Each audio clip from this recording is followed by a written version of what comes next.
She's still laughing.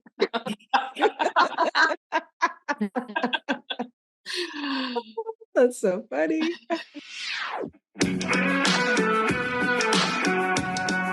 Welcome to 5 Lemons Left. We're the real stuff, the lemons making lemonade. So pucker up, because we're going to be discussing our life's lessons and the nitty-gritty details of our spiritual journeys.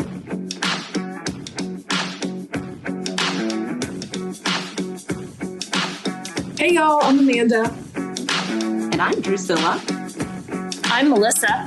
Hello, this is Morgan. And I'm Penny. Welcome to our podcast today.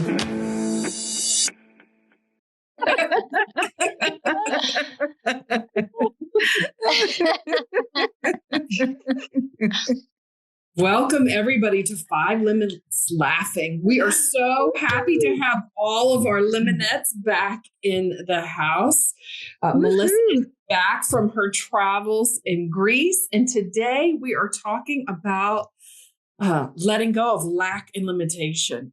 And Melissa, like I said, just got back from Greece and is having a big dose of letting go of all of that. And Melissa, so tell us about your time in Greece. Did any kind of lack and limitation feelings show up, or was it just a beautiful exploration of all the possibilities of life? Oh, thank you. It was a beautiful possibility of everything possible.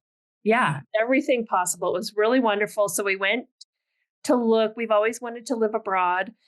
And our last son is graduating from high school. And so we were like, let's just do it. And so we went and looked for property and if this was even the right place for us. And we just love it. We love the people, the kindness. People speak English because it's a mandatory thing in school. And it's just hospitable and beautiful. We stayed on the mainland. We didn't do islands. So, especially on the mainland, it's just so like family and welcoming and lovely. So we really loved it. And we are going to make an offer on a house and possibly we have a move date of October 15th. So, yes. We do not have lack and limitations on this adventure. Nice. Yes. Wow. But before you went and before you got to this point, though, Melissa, you had some lack and limitation thinking, some scarcity mindset, right? Yeah, lots of it. Yeah. Yeah. So let's talk about that. And then let's talk about how you overcame that. So like what was going on before you overcame and got to Greece and put an offer on a house, et cetera? Well, I have really been working on my scarcity way of life. I think it's what I grew up with, just waiting for the other shoe to drop, just really not confident and faithful about what's coming next and that it will be a good thing for me. And I have just been working really hard to kind of overcome that. And what was so nice on my trip is that it gave me breathing space to look at what my life's really about. And not only just gratitude for my life, but like literally some space to calm my thoughts down, how I've always thought about just worrying about what's next and playing out every bad scenario that could possibly happen that I'm sure we're going to end up totally broke and the goodness is going to go away that has to do with money and it goes away. So I really, it was a nice vacation from worry and a nice vacation from kind of being on a treadmill of ways of thinking I didn't even realize I was thinking. And it has been, and because I've been really working on the awareness, just just trying to have some awareness, just trying to have some knowing about why these things are the way they are in my life. It was like I knew when I left, I felt like kind of in the middle of this transition. And now I feel I've kind of gone over the hill and I'm on the other side. And I really felt a lot of like body sensations, a lot of feeling in my body of the release and the relief of lack and limitation. Of the thinking. It's thinking. Like the thinking causes the body, right, to react. And so I got to calm my thoughts down, which really calmed my body down, like my nervous system and everything. So, and then I think I shared a couple episodes ago, or when I was here a few episodes before that, that I've been writing a lot. And so I got to write through my trip and kind of hash it out and also make notes to remind myself when I get back on the hamster wheel that that I've experienced in my body something different. I hope that makes sense. No, that totally makes sense. Makes total sense. Yeah. It was like it was like a detox. And a detox from scarcity mindset. Yes. I love it. And it wasn't just the travel. It really was, I was open and available for it to change. I really have been working towards changing the mindset and seeing the abundance in my life that's already there that I don't pay attention to because I'm too worried about all the negative. Yeah, that's really powerful. You know, there's many, I just think we should maybe just back up a little bit because you're already out of scarcity thinking and you're like on it, Melissa. But some of our listeners may wonder, like, what the heck is scarcity thinking? And like, how does it impact us? And maybe I have it, maybe I don't know. So there's scarcity thinking can impact us it can influence our overall decision-making process, our mental health, our relationships, our financial health. It can impact everything when we let it run us, right? So we become risk averse. We don't make decisions because we are afraid that we'll lose everything that the little that we have. We're afraid that we'll lose it. So we don't take any risks because, oh my God, guess what could happen? We are short-term focused. We don't want to think about the long-term because it'll never come because we don't have enough. And so then that impacts our mental health, which causes stress and anxiety. We're constantly worrying, like you said, before you left for Greece, that you were constantly worrying about not having enough, not, being able to make your ends meet or whatever. And so it's just constant chronic stress and anxiety around this scarcity mindset or the lack and limitation. And you're in fear a lot when you're in that mindset as well. It's really takes a hit on our self-esteem. Our self-esteem gets lowered because we don't feel that we are worthy of abundance or of whatever. And then it impacts our relationships. We have trust issues because we don't trust people. And it impacts our professional growth because we don't want to take, it stifles our innovation and our creativity. And we don't want to collaborate with others just because what if they know more than us and we're not worthy and blah, blah, blah. Do you see this circle, this cycle? It's just like circling the drain. And then our financial health. Oh my gosh. We don't have enough to go to Greece to look for a property. We could never, that's like a pipe dream. And so it's a lot of frugality around money. And and I don't think it's just money. I think like for mine was money and security, my future security, my present security. And I think people have, and I might have said this on a different podcast. Like for me, that it's a number in the bank account. Yeah. And some people have a number on the scale.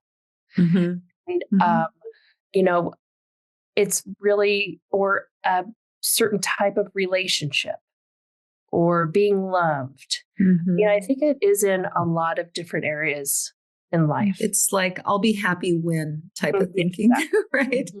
Anyway, I just wanted to bring that up so that we could just have a jumping off point. Yes. And then, So, I love that explanation. I think it's also like a product of this three-dimensional illusory world. Like this whole world, our whole society is built on this notion that there is a limited supply. And that is not the nature of true reality with a capital T, as God created it. And so, but it also, it goes back to that Michael Beckwith quote, like you have to believe more in what you don't see than what you do see, because a lot of what we see in the world points to that there is a limited supply. Yes. And if I have this much of the pie, then you all get less of it. Yes. And we're not operating on those principles when we're doing this spiritual work, but it's very counterculture. It's counter to the way the rest of society sees, operates, and thinks. And we do have like a Pavlovian response to these things. Yeah. Like when we see our bank account dropping down, like we have a conditioned response to like that elevated heart rate and we have made money or, what looks, whatever the case may be, our false idols. Like these are our safety and our security. So that's sort of my take on this scarcity mindset, this lack and limitation. Like it's been literally, okay, that's the wrong use of the word literally. It has been shoved down our throat our entire lives. Like there is not enough. By the time you're retired, there's not going to be enough money in Social Security. By the time the next generation comes, there like global warming is going to be this, that, and the other. Or, you know what I mean? Like we're just constantly inundated with these messages that there is not enough. Yes. And I have a curveball. Our life that we're planning on in Greece is so much simpler and so much cheaper and so much less extravagant and less tied into all this stuff on the outside that we're planning there. It's so much simpler than what I have now. But I'm already feeling how much more abundant it is. Yes. And I think it's half just my mindset.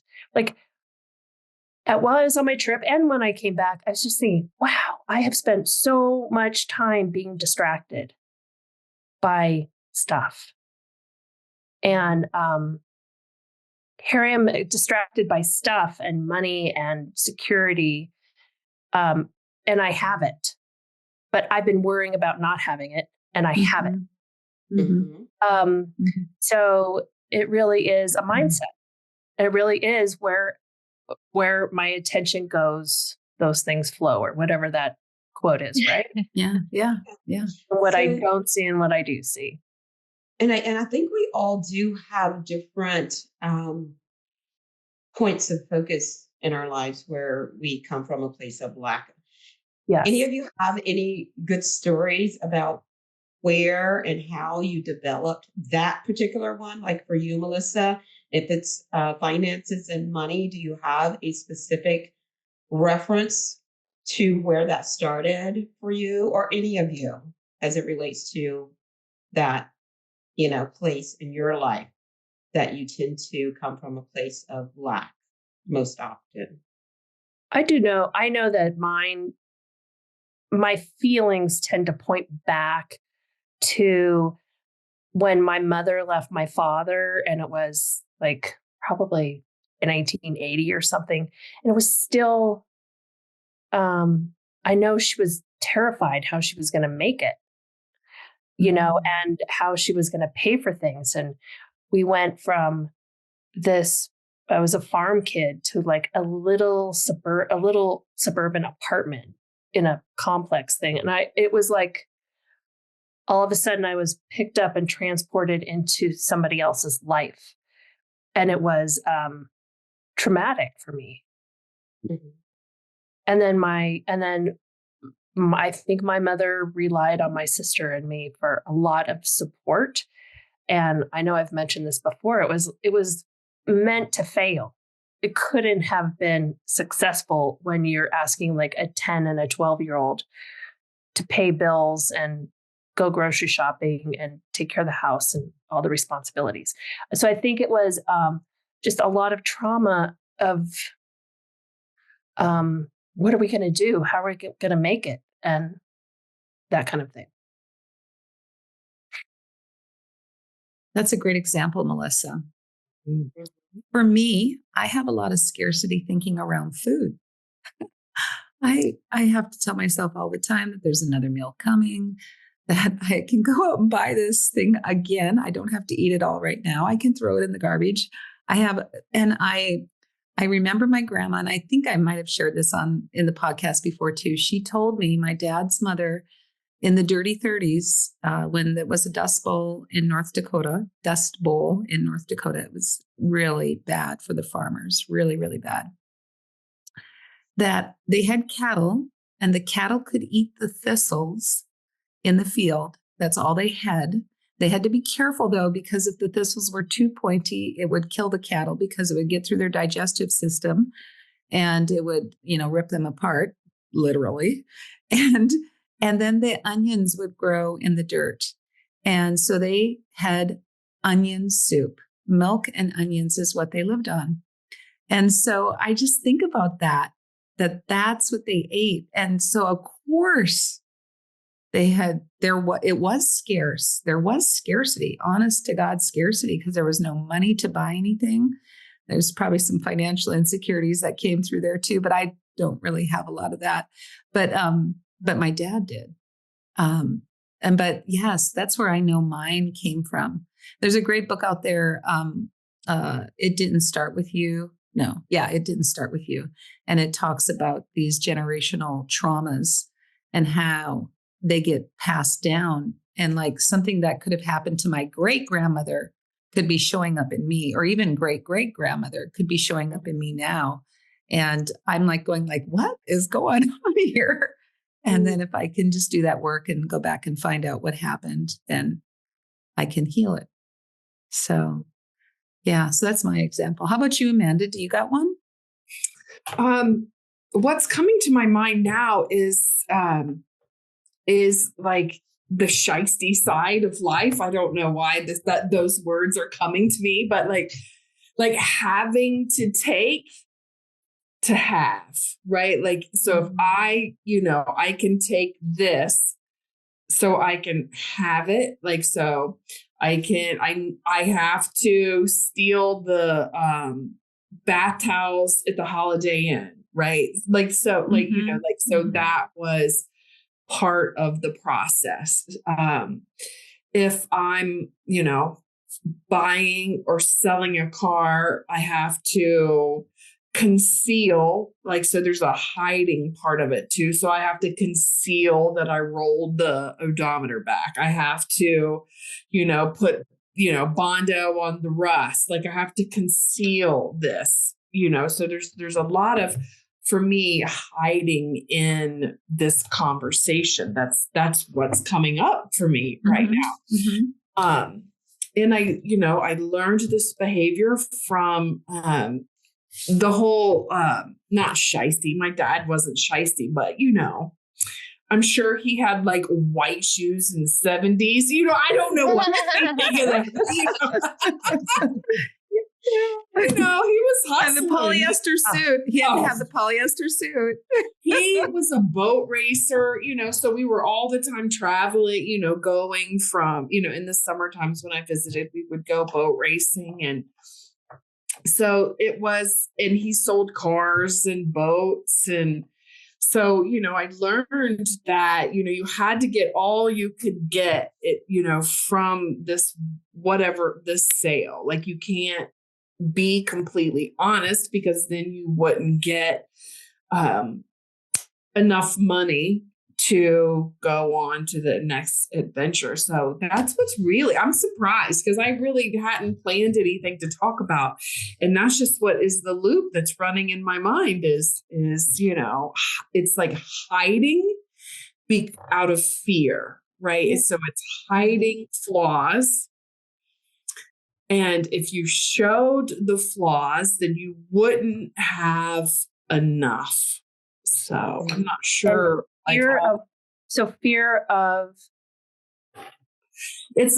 maybe. lack. Yeah, it's a fear imperfection. Of lack. Yeah, it's it's like a hiding fear of perfection.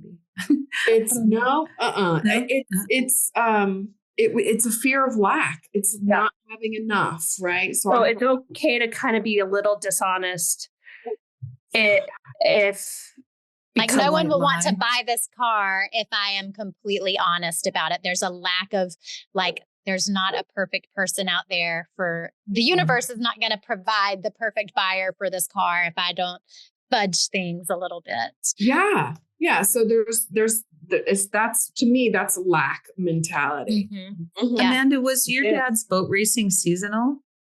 Did it depend on the weather? Like, were you in the winter? Did you grow up in the winter? I can't even remember where you grew up.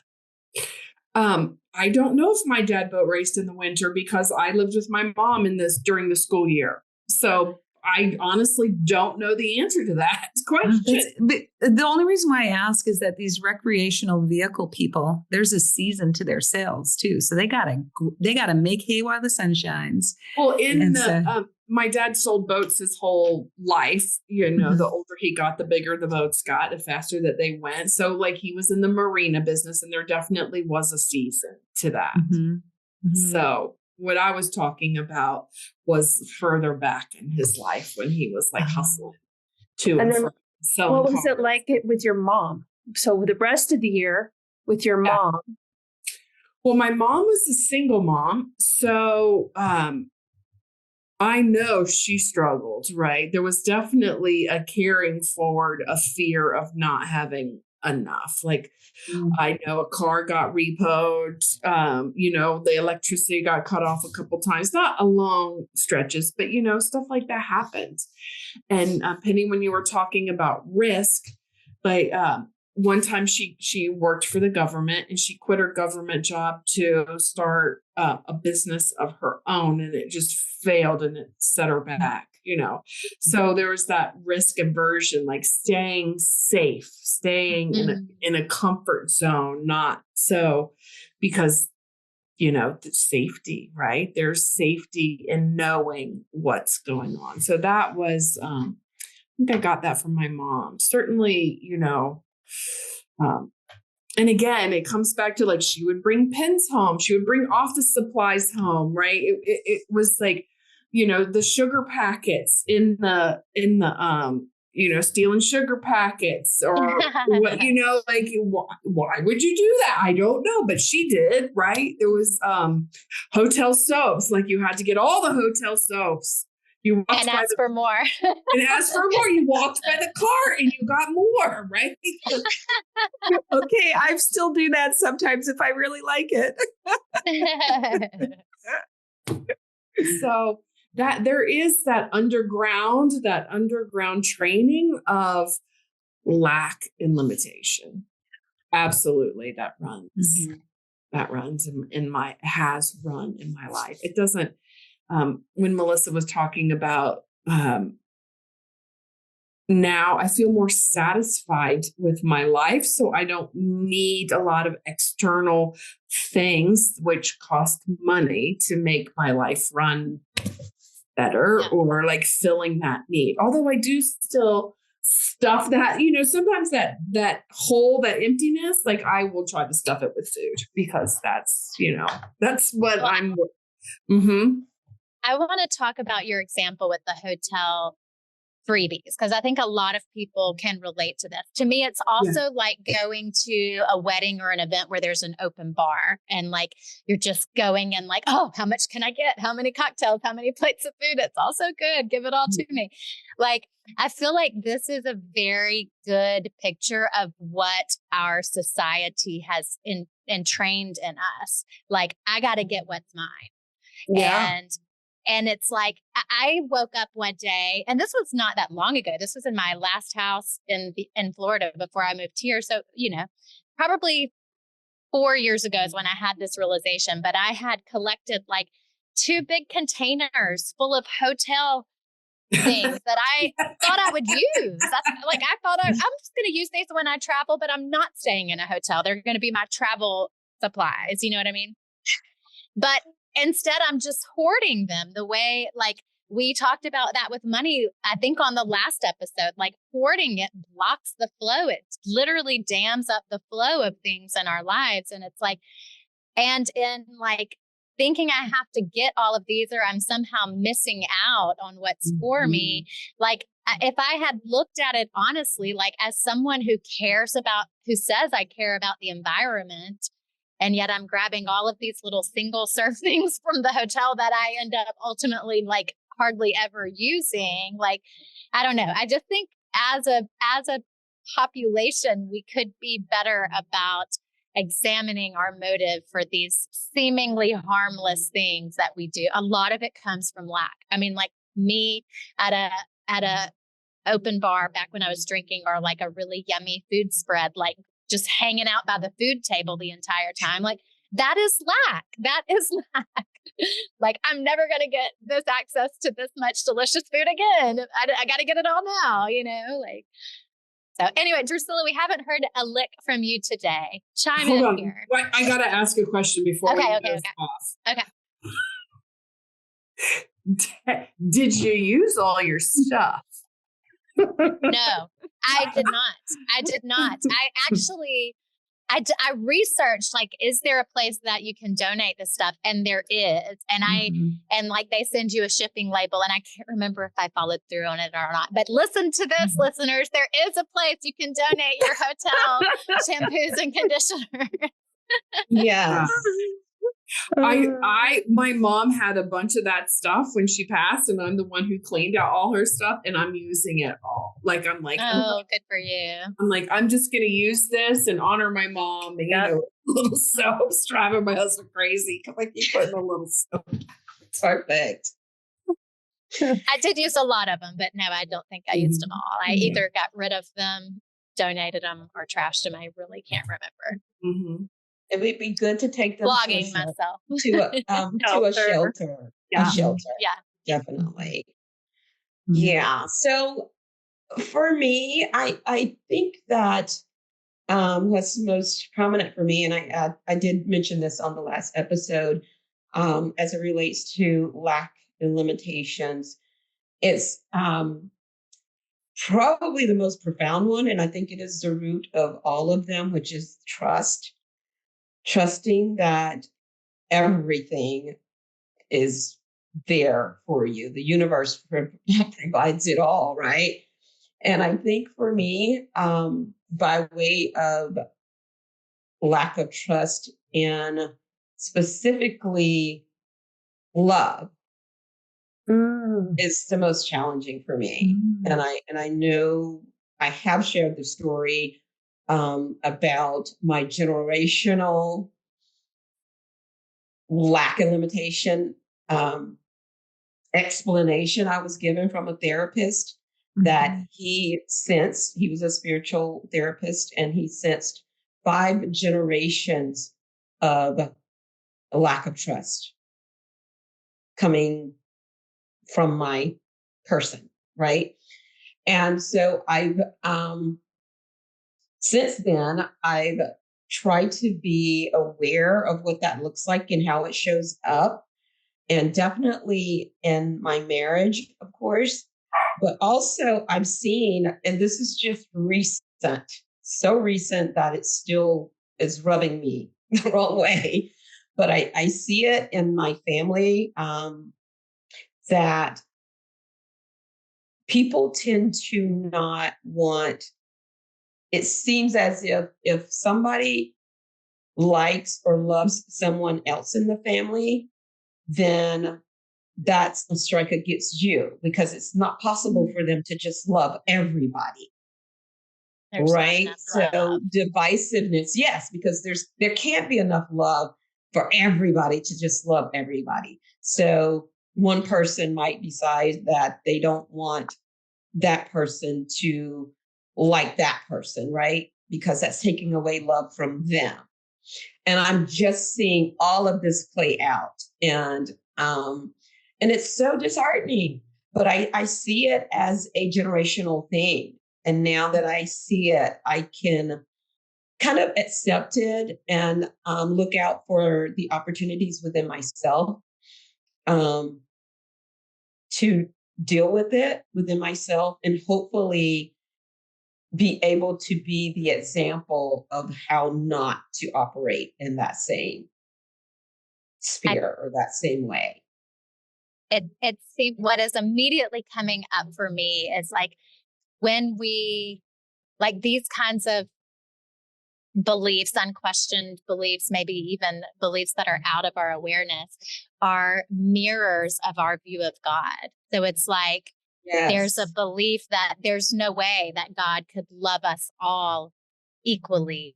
Yes. Mm-hmm. That's like informing that. Yeah. And I've actually been able to then also pinpoint how that shows up in my marriage outside of just one-on-one, is that I have in the past also felt threatened by my husband's love for other people, his daughter, right? Or some of his siblings, if he acted as if he was overly endeared by them or something. It felt threatening to me as his wife. Yeah. That's a big aha for you. Mm-hmm. Yeah. I like that example because I think it is another way that the audience can relate to this lack and limitation, because there's so many ways that it shows up for us. Yeah, it's like conditional love, like you're talking about, Drusilla. There's and conditions. Then how do you move through it? How do you change it rather than just keep thinking, well, that's how it is? The awareness of it. The awareness will help me to see that when I'm, of course, I'm going to emotionally feel it, know it, feel it. And like you said, in my body, it has shown up before and it will continue to show up, and just be in the awareness that there is enough love. Of course, there's enough love. Mm-hmm. We are love. We exude love, and we are, right? How can there be a lack of that? We're the leaders of love, right? Yeah. And what it means to me is that I'm not exuding fully from my heart. Therefore, I think there's a lack. It's an inside job. Of course, it's an inside job. And goes back to worthiness, I think. Mm-hmm. Which we should have just made this podcast like how to get to the bottom of unworthiness podcast, because it just every goes episode. There. Yeah. Because it goes there so often. Because I was just thinking, you're talking to yourself, I'm thinking, I have carried this belief that it works out for everybody else, but not me. Mm-hmm. And that I have that too. Is unworthiness, feeling unworthy. And I was thinking Penny always talks about how our behaviors are established before 5, like our beliefs and our behaviors are established before we're 5 years old or up until 5. And I just think like how vulnerable we are and how we're learning these things. Like, Amanda, you learned this, like how to kind of, hustle and to get what you need. Mm-hmm. I'm sure you did that before you were 5. Yeah. Survival, right? Those survival tools that we thought kept us alive. Yeah. And they you're did, such little actually. sponges at that age too. And you just idolize the adults in your life. And copy everything that they say and do. And remember, we don't have any ability to discern what's right or wrong at that time either. Our brains just aren't developed enough. Well, it's that it goes back to the 4 agreements. We're just inherently innocent and trusting that everyone else is innocent and only means for our highest and best. So we don't question it. We don't know to question it.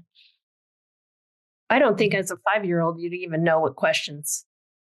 You're not even like, Mom is doing that weird thing. You're just, that's the only thing you know. That's what Mom does. Oh, that's such a good point. So are there any examples of a point in time where you did realize and you made a shift? I can think of one specifically. I was already, maybe I think I was like 19 or 20, maybe. And I remember that I was going to apply for this job, right? And I had a job already, but this job was going to be paying a lot more. I would say about $10,000 a year more. And I remember that job was going to be like a contract job, like a temp job, as they would call it, I think back then, versus the job I had, which was a full-time job. And I remember my mom being so upset that I was going to even consider leaving that secured job to go to that temporary job. And I did it anyways. And I remember carrying that around with me. And literally the thought that was going through my mind, this is the first time I verbalized this. I literally remember carrying in my mind that maybe my mother doesn't know what's best for me. Because that job was the job that I had all the way through college. They helped me pay for my college education. They gave me my first job in human resources after I graduated college. Oh. And I carried with me that maybe my mom doesn't know what's best about everything. Wow. How old were you? I was about 20. 20. Wow.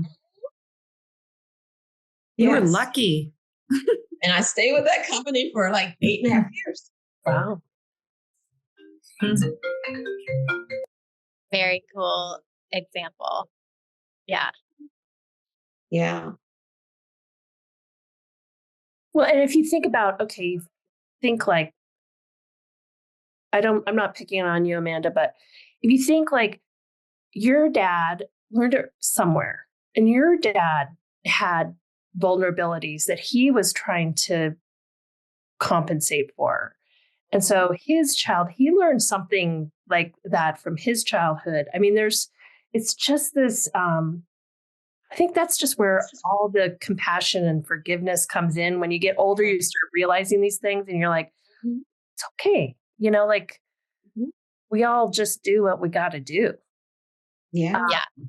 One thing for me really helped me turn the corner, letting go of lack and limitation as far as money goes, is the realization that God is my source, that money's right. So when I was waiting tables, these particular customers are not the source of my income. Right. That made a huge difference, that God is my source. So that was a big thing in me that helped to like flip the switch. Mm-hmm. Yeah. But you had to have trust. Mm-hmm. Yeah. A lot of trust. And, like blessing the situation that I was in and getting comfortable with, not judging someone because they didn't tip me, right? Like not going to the hate or the name calling or buying into that. That was a huge learning curve for me. And, once I started to embrace, God is my source, not this particular person, not that. That's when you asked earlier, either Melissa or Penny did, like what were the tools to start switching it? Mm-hmm. That one was a big one for me. And how did that come about?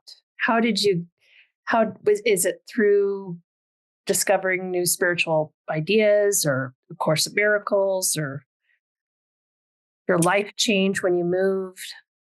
I think it was all of that, right? Like, the journey began way before I moved to New Mexico, letting go of, just letting go of everything. And it, developing being comfortable. Like I was talking earlier, like lack and limitation, like I needed to hide who I was or hide something to get the most out of life, right? Like to get hiding the stuff that I was stealing from the from the hotel, right? Or hiding. And so once I got, as I am becoming more comfortable showing up exactly as I am, then I think it was easier, right? Okay, so as I'm talking about it, thank you for asking me this question, right? That belief that, God is my source, not this person or this circumstance, really got developed when I started embracing that I am as God created me. Like that's directly into the one mind, the unconditional love and everything. So that's, when I could see the thread that unites all of life, it was easier for me to go, oh, this person really isn't my source, because my source is everywhere. And when you think about A Course in Miracles, separation is the root of all the problems. Feelings we're separate from God and each other. And I think just to think about putting separation on in my body, it does cause me not to trust. Makes me feel like I can't trust, makes me feel like there's going to be doom and gloom, makes me feel like I have to do it all myself. I got to figure this whole thing out. I got to figure out what the best job is. I can't let go. I can't trust other people. I can't trust God. I can't trust this life because I'm separate. So I think that is definitely what I'm hearing from you. Like you're seeing you're not separate. I think that's a big lesson in the Course of Miracles. And I think that was a big lesson for me too. Like seeing my oneness. Yeah. I still the word separation doesn't really feel right to me. That's just not a word that I use. I like the words we're connected. We're, like attracting. Yes, it means the same thing, but the word separate kind of, I don't know. It's a trigger word. Yeah, no, I get it. I do love it. It to me, it makes me feel like, oh, this is what I've been doing for so many years of my life. I have been feeling like I have to do it all myself.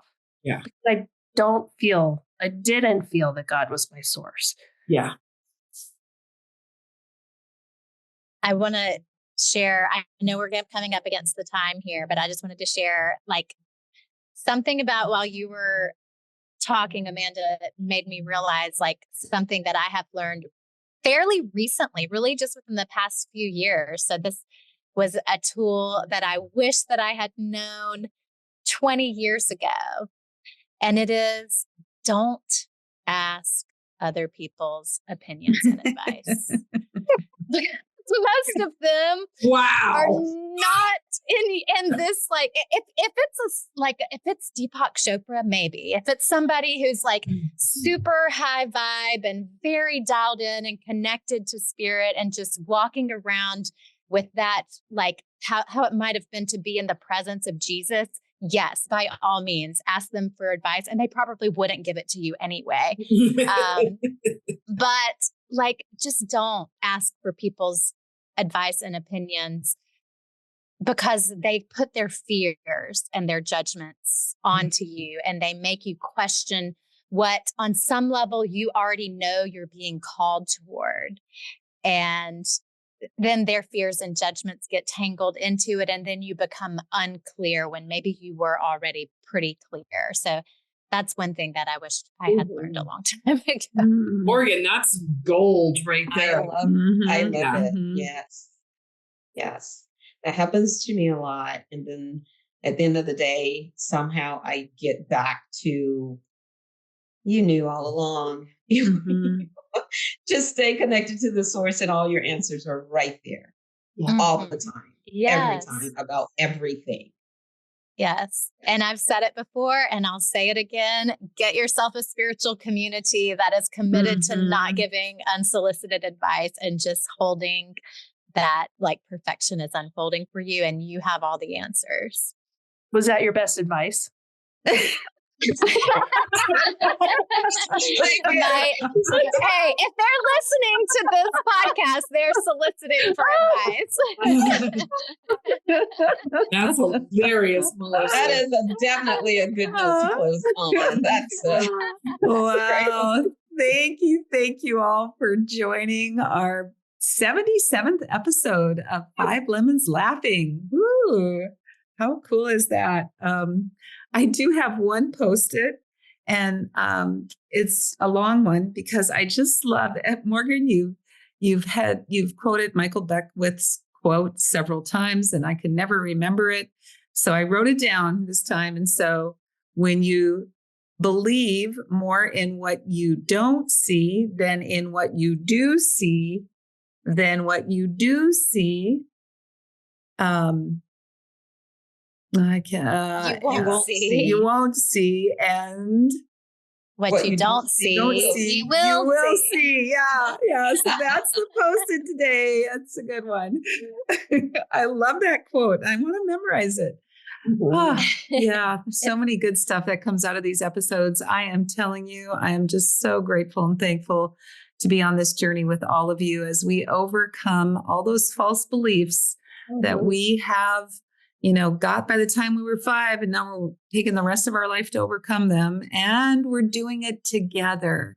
I love what you said, Morgan, about a community. So I really am so grateful and thankful that we have this community and that we're able to share this with all of our beautiful listeners. Just a shout out to all of you who come and listen to us each week, and our spiritual journey. It really is. We're just squeezing the lemon a little bit every week and bringing out some juicy stuff. So it's really awesome to be with you all. You can find us at 5lemonslaughing.com, 5FIVE, or social media. Morgan does a great job with our Instagram and Facebook. And I just really love and appreciate you all and all the great talents and gifts that we are sharing. So everybody have a beautiful, beautiful rest of your week. And every time you feel yourself just thinking lack and limitation, just get into gratitude and know that there is plenty for all of us. And if we can stay connected to our higher powers, the source of the universe, life can be just so much easier. It really can. So have a beautiful rest of your week. Thank you. Bye. See you next week.